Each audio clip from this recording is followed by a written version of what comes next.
Bueno, vamos a hablar un poco de economía, de cómo están los precios y convocamos a Gonzalo Semilla, que es el economista jefe del Centro Regional de Estudios Económicos de Bahía Blanca, Argentina, conocido como el CREBA. ¿Qué tal, Gonzalo? ¿Cómo te va? ¿Qué tal? Buen día, ¿cómo andan? Buen día, Bueno, ¿cómo estás? La inflación de diciembre da 2,6, pero me llamó la atención ahí un rubro que es la vivienda, que casi está en el 8% de aumento de inflación. ¿A qué se debe esto de la vivienda casi un 7,9, yo? Bien. Ahí se debe básicamente a todavía actualizaciones en los servicios públicos, en las tarifas sería. Bien.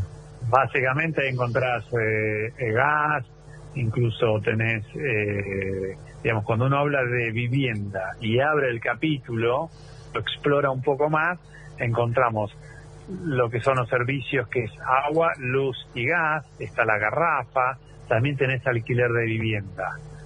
En general, salvo alquiler de viviendas, que estaba dentro de la ley de alquileres y que ya no existe más, todo el resto está de alguna manera regulado por el gobierno, y lo que ha venido ocurriendo a lo largo, te diría a partir de marzo del año pasado hasta diciembre, actualizaciones en los servicios, en las tarifas. Por eso encontramos un capítulo que ha liderado la suba, como bien decís, en diciembre del 7,9, que incluso esto que yo te digo desde marzo hasta diciembre ha venido ocurriendo, lo vemos en el acumulado anual, que da 275,6%.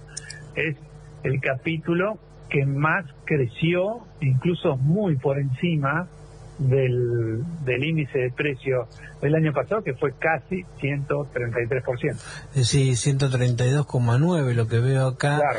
Y vos me estás hablando de 270 y pico en vivienda.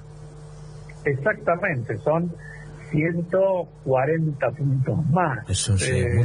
Sí, se duplica. Exactamente, duplica. Más que claro. duplica. Exacto.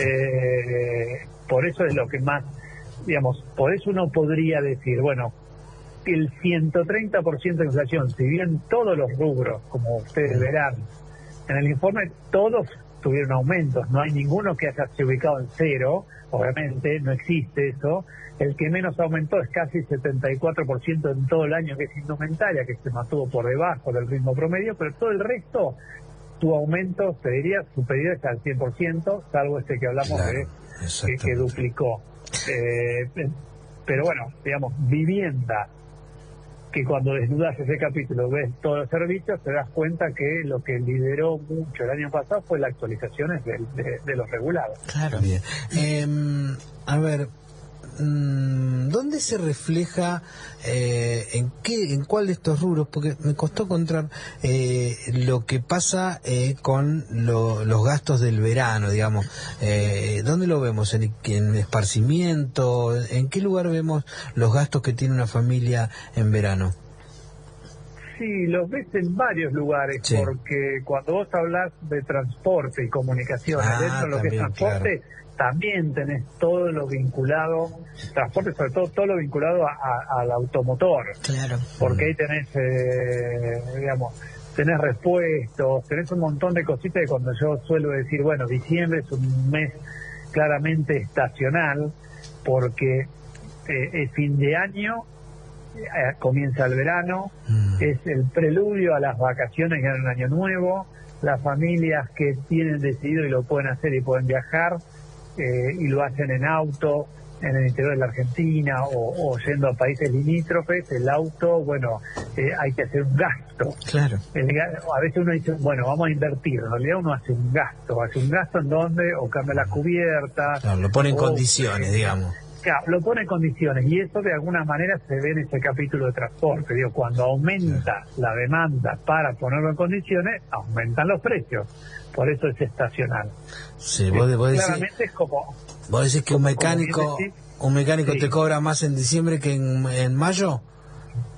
pero podría hacerlo, pero no solamente tenés eso, tenés neumáticos, tenés un montón de cositas que van asociados, repuestos, que cuando la demanda es estacional significa que o aumenta o baja, es que digamos, si aumenta la demanda y además cobraste un aguinaldo y tenés que hacer algunas reparaciones por condición de tu auto, no te debería sorprender si aumentó el precio. Claro. Pasa acá y en el mundo. Lo que pasa es que, bueno, la historia nuestra es que acá estamos mal acostumbrados y hay un aumento del 10% cuando en otro lugar del mundo es el 2%, el 1%. Y después no se retrae al cambiar la temporada, sino que ya que estamos queda institucionalizado ese aumento. Bueno, no necesariamente, a veces sí.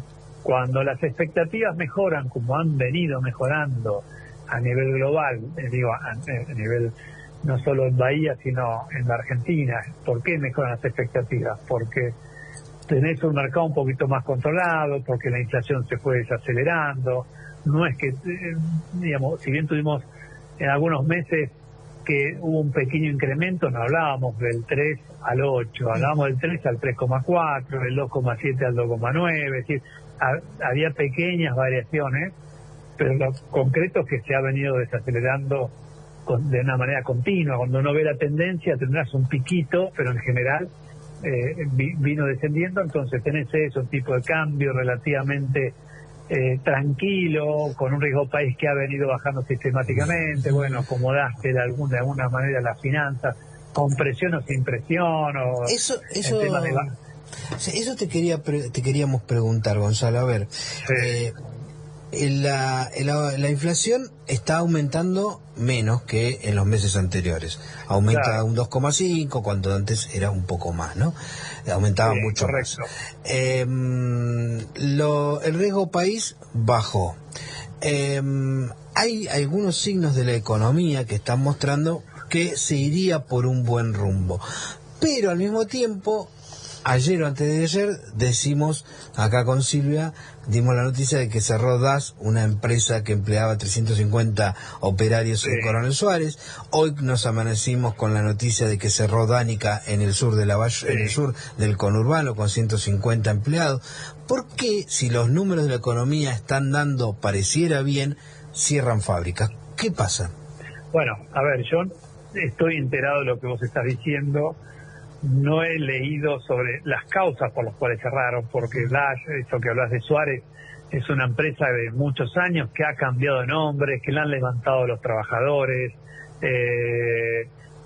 Puede ser o puede ocurrir que tengan alguna especie de agotamiento financiero, etcétera. Lo mismo Danica, desconozco, yo no he leído por qué cerró, pero si uno podía intuir o podría intuir, sobre todo en el caso de lo que es zapatilla, en la confección de zapatillas, de calzado, podría intuir que, fíjate que indumentaria en todo el año aumentó 73,9%. Yo lo mencionaba al principio de la nota, es el rubro que por lejos menos aumentó, y tiene que ver con que, bueno, los costos sí aumentaron, los costos de alquiler, los costos de mano de obra, los servicios, lo estamos hablando, que los servicios subieron, los que más actualizó en todo el índice de precios fueron los servicios de manera bastante abrupta, eso incluso lo hemos hablado en el año, a ver, facturas de luz que venían en 100, ahora te vienen en 500, y todo eso son costos que uno absorbe, pero los precios no pudieron ser actualizados de esta misma manera.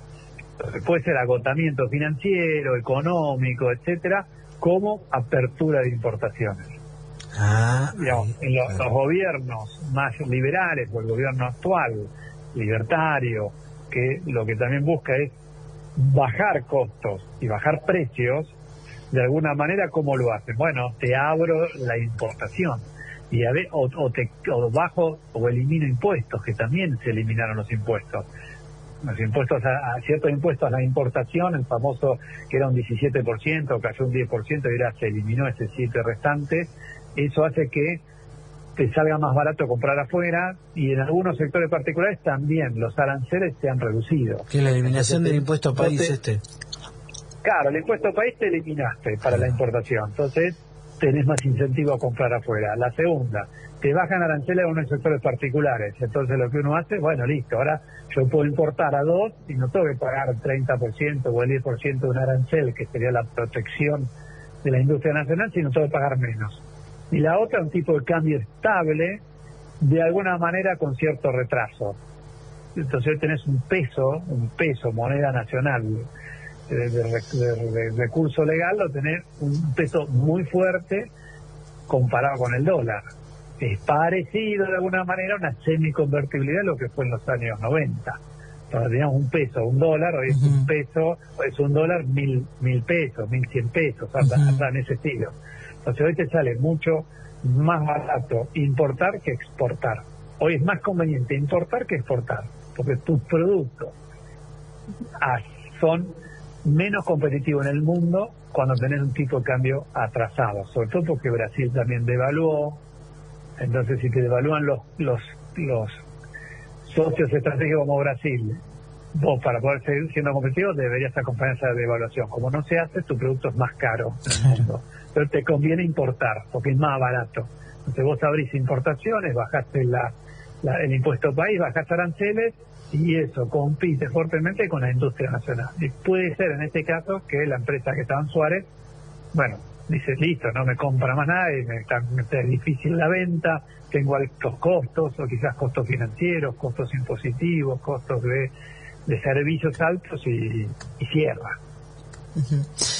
Gonzalo, para el cierre, estamos en el comienzo de año y en función del trabajo minucioso que ustedes vienen realizando desde hace muchos años para aquí, para Bahía Blanca y la región, ¿cómo una familia de Bahía y de la región puede encarar este año? ¿Tiene que tener en cuenta alguna previsión en particular ante este panorama económico, privilegiar o que sea primordial tomar atención a algunos aspectos en particular? En Argentina uno tiene que estar siempre atento, sí, ¿no? Eso es verdad, no nos podemos dormir. Lo que sí, digamos, las proyecciones a nivel inflacional son que va a continuar este proceso.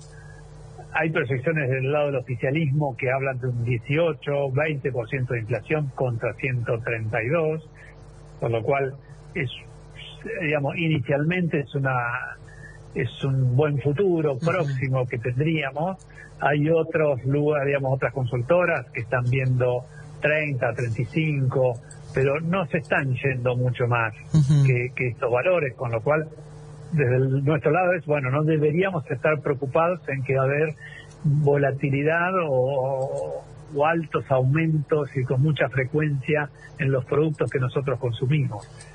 No deberíamos estar preocupados, porque cuando hay mucha inflación, uno lo que hace es lo que cobra lo gasta automáticamente. Claro, se estoquea. Que va a aumentar. Claro. Se estoquea o hace lo que puede hacer, hace microcompras. Digo, cuando tenés estabilidad, puedes ir 2 veces por mes a hacer compras, claro, que sabés que si no fuiste una primera semana y va a la tercera, los precios no van a haber mucha diferencia. Ahora, cuando hay alta inflación, vos sabés que si no vas hoy, que es miércoles, el viernes ya te aumentó, el lunes ya te aumentó, entonces haces microcompras, rapidita, claro, poquita, y vas administrándote. Cuando la tasa de inflación se modera, estás más tranquilo. Lo que habrá que ver es, bueno, qué rol juegan los salarios este año. Creo que ayer publicó el índice de salarios, el INDEX, a octubre, y había estado por encima de la inflación de ese mismo mes, y creo que incluso en el acumulado estaba por encima. Es decir, a octubre, el acumulado de enero a octubre del año pasado, la variación del índice de salario estaba unos cuantos puntos por encima del índice de salario, del índice de precios, con lo cual a nivel nacional podría haber una recuperación del salario real. Todavía no lo puedo certificar porque claro, fue octubre. Pero para que eso no suceda, para que sea al revés, para que perdamos salario real, debería los últimos 2 meses del año, que fue noviembre y diciembre, que el índice de salarios crezca por debajo de la inflación, cuando la inflación fue 2.4, 2.6, 2.7. Entonces puede ocurrir que haya una recuperación mínima del salario real. Hay que ver qué pasa este año. Si se recupera un poquito más, el índice de salario, que no depende de nosotros, depende de los sindicatos, los acuerdos. Exacto. Podríamos tener mayor previsión. Después habrá que ver, porque que el riesgo país baje al consumidor final es lo mismo. Que haya más apertura de importaciones, al consumidor final se supone que deberíamos tener precios más accesibles. Pero eso es lo que yo estaría recomendando, digamos, cierta tranquilidad, salvo que el tipo de cambio que está con cierto atraso, que las presiones hagan que haya una variación o un salto. Tengo entendido que el presidente, digamos, tanto el presidente como el ministro de Economía tienen esa dicotomía. ¿Qué hacemos? ¿Mantenemos o devaluamos? Y lo que se quiere es mantener. Se está haciendo un esfuerzo para mantener. La forma de mantenerlo también es que tengas dólares extras de alguna manera. Si no los tenés, es como que la presión a un momento hay que hacerlo. Y si uno lo hace, ¿cuándo lo hace y cuánto lo hace? ¿Devaluás 10, que es poquito, o devaluás de nuevo en 50, en todo lo que te atrasaste? Y más. Bueno, en principio digamos, el gobierno mantiene esa postura de no devaluar. Gonzalo, te agradecemos mucho este panorama de la economía, tanto de lo que fue 2024 como lo que viene en 2025. Te mandamos un gran abrazo con Silvio acá desde Radio Nacional. Gracias. Un gran abrazo a todos ustedes. Gracias. Saludos a todo el equipo por el gran trabajo que hacen siempre para todos nosotros. Gracias. Muchas gracias y se los voy a transmitir. Que sí, es muy válido el apoyo, el soporte y el compromiso de toda la gente que trabaja acá en el centro. Claro que sí. Bien. Ahí pasaba Gonzalo Semilla, que es el economista jefe del CREVA, este centro que hace estudios en la región sobre la economía, distintos estudios, evalúa la inflación, los precios, bueno, un montón de cosas se hacen ahí en el CREVA.